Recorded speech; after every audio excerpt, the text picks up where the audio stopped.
Good morning everyone! Panibagong gala na naman ang tropa. Medyo tinanghali na nga kami ng alis at anong oras na kami nagising. May hangover pa nga ang tropa sa sobrang saya ng kasal kagabi. Congrats Artie and Janine! At habang nag-aalmusal ng tropa ay naisipan nga naming mag-swimming dahil napakainit. At naisipan na nga namin magpunta sa Cotto Mines. Ganito pala yun kalayo. Sabi naman ng iba, mabilis lang. Pero habang binabaybay namin, grabe sa tagtag! Bago ka nga pala pumunta sa Cotto Mines, ay kailangan mo muna kumuha ng permit. Meron ka ring babayaran sa munisipyo. Kaya habang inaayos nila ang mga papers namin, ay naisipan naming mamalengke. Nakakagutom ang isda.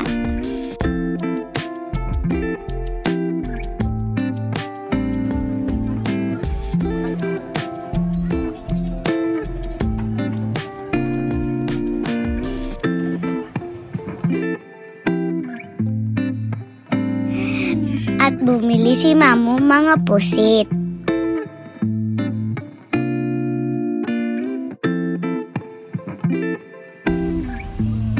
Dadiretso na po kami sa aming pupuntahan.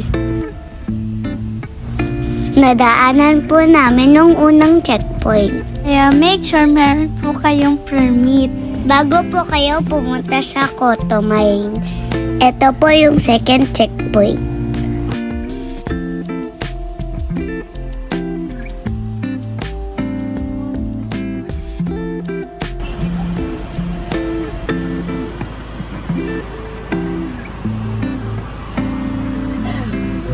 Mukhang malayo-layo ang biyahin natin.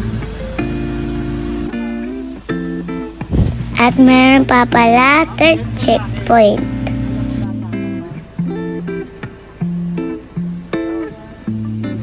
Kanina sobrang init.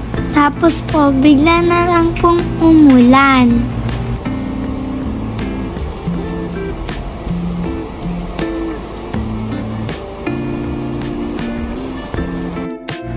Tatay, malayo pa ba? Naiinit na ako. Gusto ko na mag-swimming.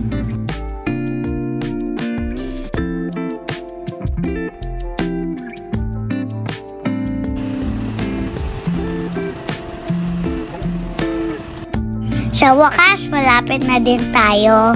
After 3 hours biyahe.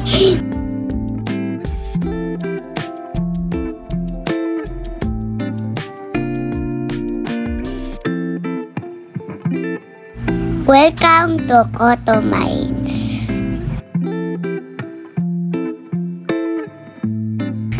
Nakakakilig.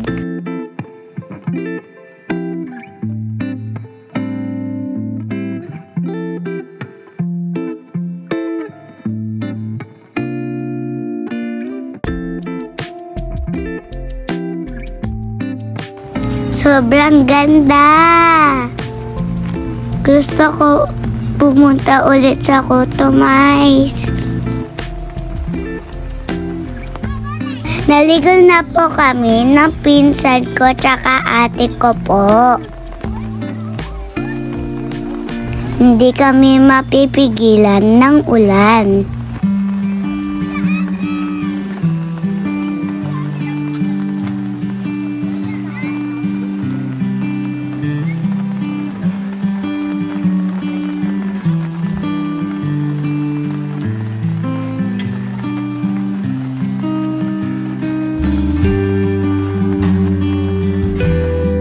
Madami palang nagka-camping dito.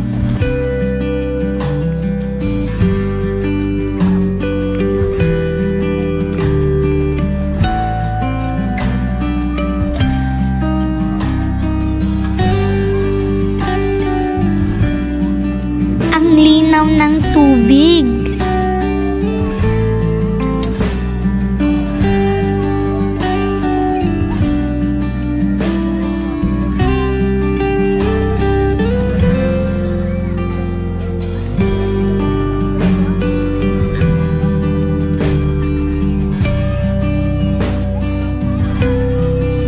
Enjoy kaming lahat.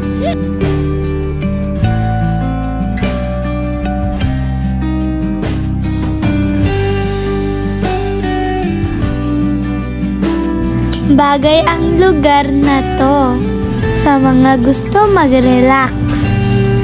Dalhin niyo po ang anak niyo dito para po hindi po sila mag-gadget.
Akala